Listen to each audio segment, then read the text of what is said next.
ये जो उत्तराखंड है, ये जो हिमाचल प्रदेश है, ये सब शिव की भूमि है, नारायण की भूमि नहीं है। अब यहां से वहां बद्री विशाल कैसे आ गए और यहां सेम का नागराज कैसे आ गया? क्या कारण होगा? तो आपको दोनों कहानियां सुना देते हैं इसके पीछे की, है ना। क्योंकि हमारे बीच में एक जरा सेम नागराज के परम भक्त और सेम नागराज की भूमि में ही रहने वाले एक व्यक्ति आए हैं, तो जरा सेम नागराज की कथा भी सुनाई जाए। 5वां धाम है सेम नागराज। तो सेम नागराज वहां रहते नहीं थे, उनका नित्य, वो तो शिव की भूमि है। तो वृंदावन के जो छोटे नागराज हैं कृष्ण कन्हैया लाल, उन्होंने सोचा जरा बाबा के दर्शन करने चला जाए कैलाश में। तो जैसे ही हरिद्वार में पहुंचे, क्योंकि बाबा की जो भूमि है वो हरिद्वार से शुरू होती है, हरिद्वार में पहुंचे तो कल क्या बताया था, शिव कौन है? तुम त्रिभुवन गुरु वेद बखाना। शिव त्रिभुवन के गुरु हैं शिव, और नारायण भी शिव को गुरु भी मानते हैं और अपना आराध्य भी मानते हैं, और शिव भी मानते हैं नारायण को आराध्य। लेकिन आज ये कृष्ण, ये छोटा नागराज शिव को आराध्य मानते हुए शिव के दर्शन करने के लिए नागराज की भूमि में आना चाह रहा है। और जैसे ही हरिद्वार में पहुंचा तो सोचा ये तो मेरे प्रभु की भूमि है, मेरे शिव की भूमि है, यहां मैं जूते पहन के कैसे चलूं, पैरों से कैसे चलूं? यहां तो लौटते हुए जाना चाहिए, इसलिए अगर लौटते हुए जाऊंगा तो बहुत समय बीत जाएगा। तो प्रभु ने बनाया नागराज का रूप, क्योंकि नागराज के पैर नहीं होते, और फिर नागराज का रूप बनाते हुए सांपों की बांबी की तरह चलते चलते चलते मेरा प्रभु सेम की धरा पर स्थापित हो गया।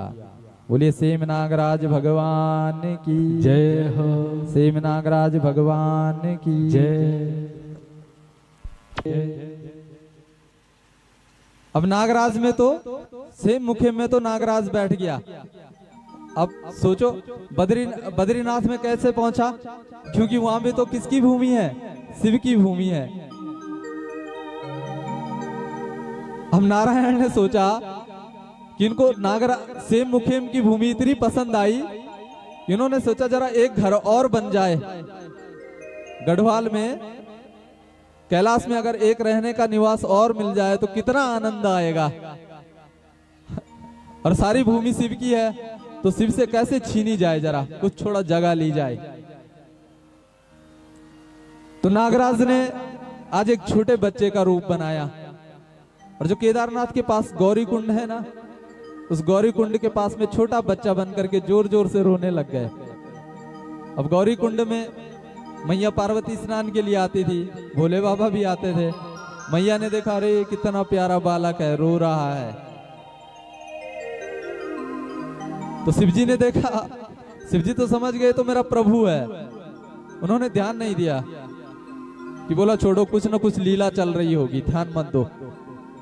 लेकिन पार्वती तो एक स्त्री का स्वरूप है ना, बच्चे के ऊपर ममता जाग गई, प्रेम आ गया, और शिवजी से बोला चलो ना इनको अपने साथ लेके चलते हैं। शिवजी ने बोला नहीं, बिल्कुल नहीं, गोदी में मत उठाना, क्योंकि ये कोई साधारण बालक नहीं है, ये नारायण है, कुछ ना कुछ लीला अवश्य चल रही है। पार्वती ने कहा नहीं, तुम्हें नहीं उठाना है तो मत उठाओ, पर मैं तो उठाऊंगी। और जहां गोदी में उठाया और लेके गए उस जगह पर जहां आज बद्रीनाथ है। तो बद्रीनाथ में पहले शिव ही रहते थे, तो जैसे ही वहां लेके गए तो इस बालक ने अपना रूप बढ़ाना शुरू किया, और बद्रीनाथ की जितनी वो भूमि दिखाई दे रही है सारी भूमि पर कब्जा कर लिया, और शिव और पार्वती को वहां से किनारे कर दिया। शिवजी ने कहा देखा, बोला था ना किसको मत उठा, अब भगा दिया ना उसने हमें वहां से, अब क्या करें। तो तब शिव और पार्वती ने अपना दूसरा निवास बनाया केदारनाथ को, बोलिए केदारनाथ भगवान की जय, बद्री विशाल भगवान की जय।